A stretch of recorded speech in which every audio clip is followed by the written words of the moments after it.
you see in the title, we're doing another Dutch oven cook. This time I'm gonna make a really delicious bread. And this is a crusty, flavorful bread that I hope you'll enjoy. We really love it. Tonight we're having an elk stew. It's been raining for days. That's why I haven't done any other Dutch oven cooks.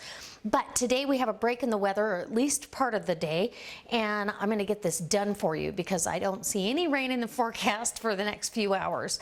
So this bread will go along with our stew. This is kind of a Southwest twist to it, if you will. Probably a little different than what you've seen before, I hope. Anyway, it's got cheddar cheese, pepitas or pumpkin seeds, a beaten egg, red chili flakes, and I have done, sometimes I'll chop up a Fresno chili, just one, very finely, and seed it, but I didn't have any today, so we're gonna do it without that. Some masa harina, and that's corn flour, and then regular bread flour and olive oil, or you could use corn oil, but I don't like corn oil. So that's what we're gonna do. We need hot water to go in our yeast because this is a yeast bread. So you need a cup of warm water, and warm enough like bath water, like a bath for a baby, not hot. So you don't want to kill your yeast, but yet you want to wake it up. And I like to put a pinch of sugar in there to give it something to start feeding on. But since I don't have any out, I'm gonna go ahead and put a pinch of flour. It'll start feeding on that flour and really wake it up. I can already see it waking up. So that's gonna be our yeast. We're gonna proof that.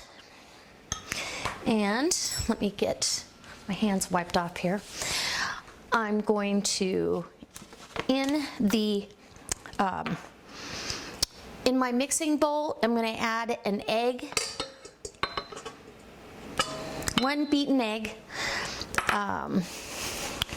We'll go ahead and measure. And don't worry if you don't keep up with the measurements. I know I don't always post recipes down below because I don't always have time to go back through. And sometimes my recipes don't have a recipe per se, but this one, I'll write it down for you as I do, down in the description box below. Don't forget to check that out.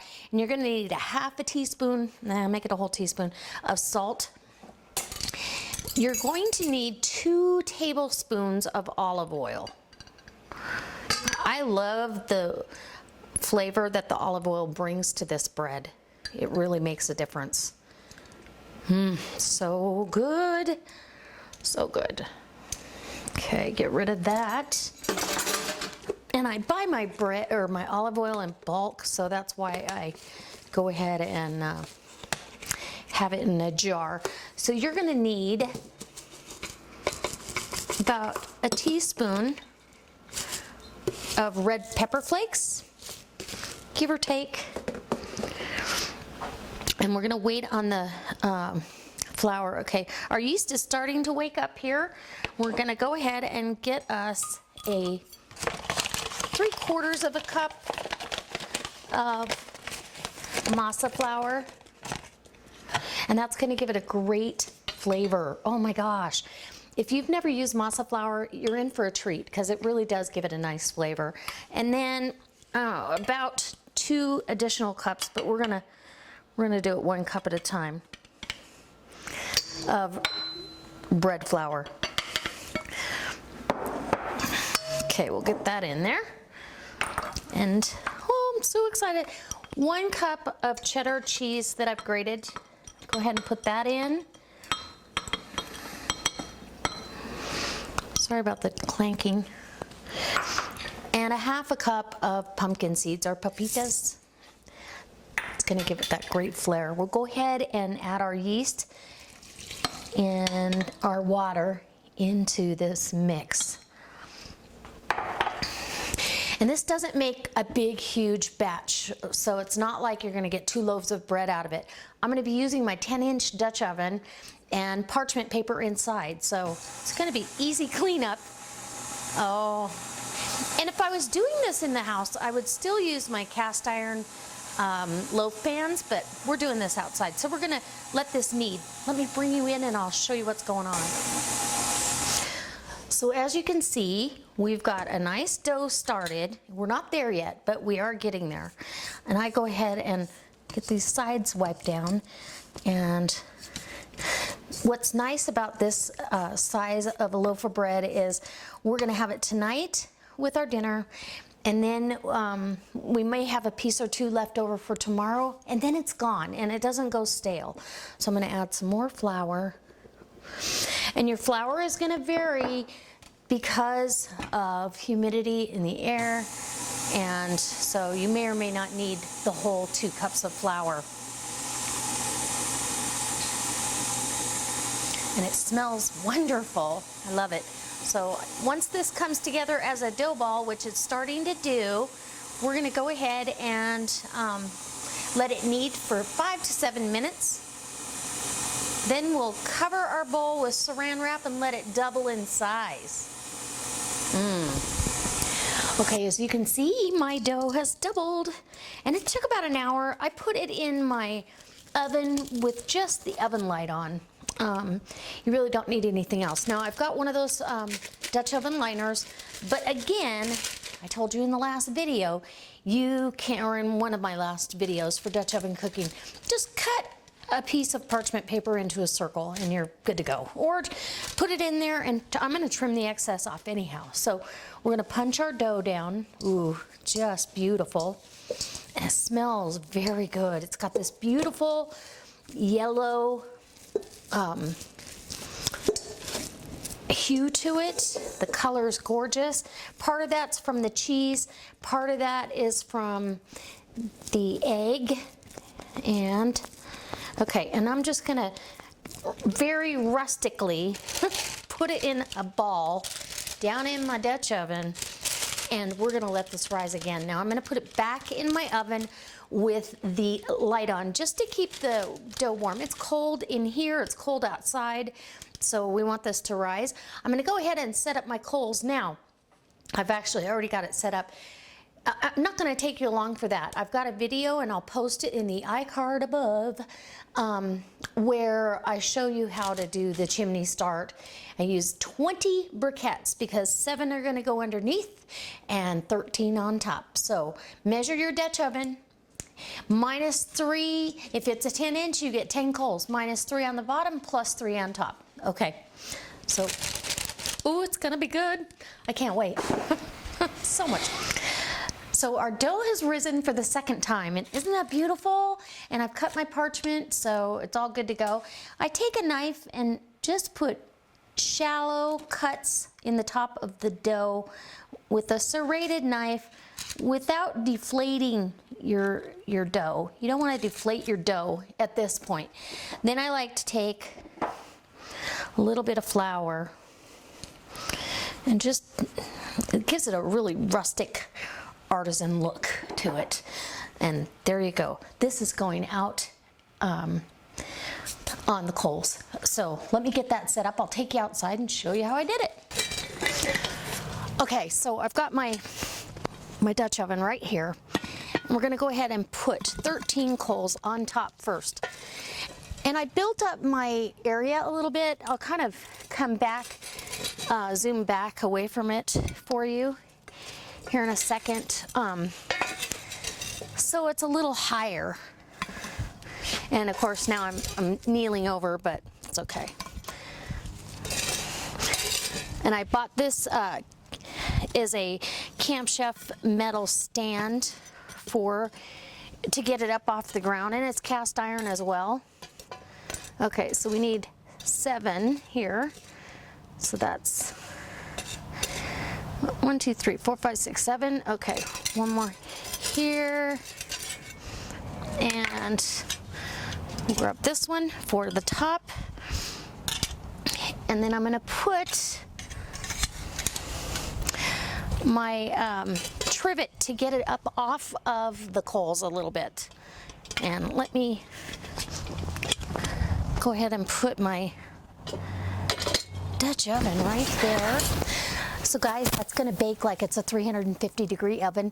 It'll take anywhere from 25 to 35 minutes. When you start to smell bread, chances are your bread is ready. Okay, too much fun. This is so easy. And I am going to raise these bricks up another couple of bricks to add more of a windbreak for the top of the coals.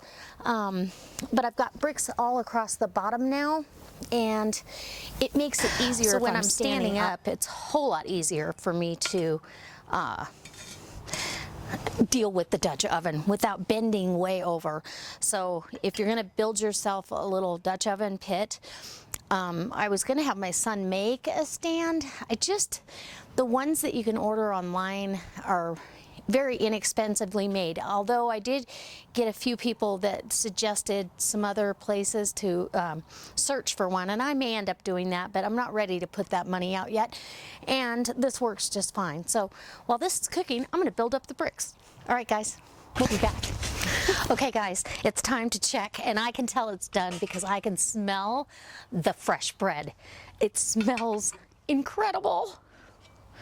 Oh my gosh. And it's browned on top. It looks fantastic. So let me get the coals cleaned off of this. I'll bring this in the house and we'll show you what it looks like. The hardest part of this recipe is waiting to be able to taste it. You guys, oh my gosh, I want to bite right now. But you don't want to ruin your crumb. You can't cut into bread when it's too hot. You'll ruin the crumb. So let me get these on. Okay guys, so I brought my Dutch oven in. I've taken the lid off and put it over on the stove. And I'm going to take my bread out. Just like any other bread, you don't want it to completely cool inside your pan. And look how easy that is with the parchment. It makes it super easy. So here we go. There's our rustic loaf. And I want this to cool on this cooling rack. And it smells, I can smell masa, I can smell some kind of a nutty smell, and I can actually smell the cheese. And it smells very yeasty. It's absolutely beautiful. Let's tip up. Our bottom is beautifully golden brown. The top is perfect. It's gonna be delicious, I know it, but I'm gonna let this cool. I don't want to cut into it and ruin the crumb. So I guess we gotta wait for a taste test. But I do want to tell you, there's nothing wrong with this parchment paper. I can use it for the next bread recipe or pizza or whatever I might be doing in here. I've got some really good videos planned. In fact, I'm gonna do a turkey breast for you, and hold me to that, because a Southwest turkey breast for Thanksgiving, it's gonna be delicious. All right, guys, I'll be back for a taste test. I can finally cut into this. I'm telling you, the house smells so good. It smells better than it did the last time I baked bread, that's for sure. I don't know what the difference is, but we're gonna cut into this, and then I'm gonna save the rest for tonight's dinner. And I like the fact that this is gonna be thin slices, because it'll make for easier dipping when we get into, ooh, look at all those little pumpkin seeds and the cheese. Oh my gosh. Okay, I'll cut 2 pieces. But this will be to sop up the juices on that beautiful stew that's over there. I did not video the stew, but look at, oh my goodness. Okay, I'm gonna bring this over so you can see this. It is beautiful. You guys, I'm excited. Can you tell? I think I want the end piece though. I'm gonna go ahead, grab some butter, because you know, can't have warm bread without butter. A little bit of butter. And let me grab a little bite. You can really taste the masa. And masa flour, if you've had a tamale, that's what they use in to wrap the tamale meat in. And the pumpkin seeds, when you bite into one of those, wow. Just delicious. That's all I have to say about this. It's so good, and it's so easy to do it, and I didn't have to heat up my oven, and I think it's cheaper. I mean, 20 briquettes And I probably could have made something else. Those coals are still hot out there, but absolutely delicious. So guys, I really hope it inspires you to go ahead. If you don't have a Dutch oven, maybe look into one. I'll leave a link in the About section below for one. And pick the size that's going to suit your family and be the most versatile for you. You could do this in a bigger oven or even a smaller oven. If I wanted a taller loaf, I could have put it into my smaller Dutch oven. But I think a 4, 6, or even 8 quart is the perfect size for any family. And I've got all of the above, but I use my the 4 quart that I'm using today. I use that more often than most. And then yeah, bake some bread for your family. They'll be impressed.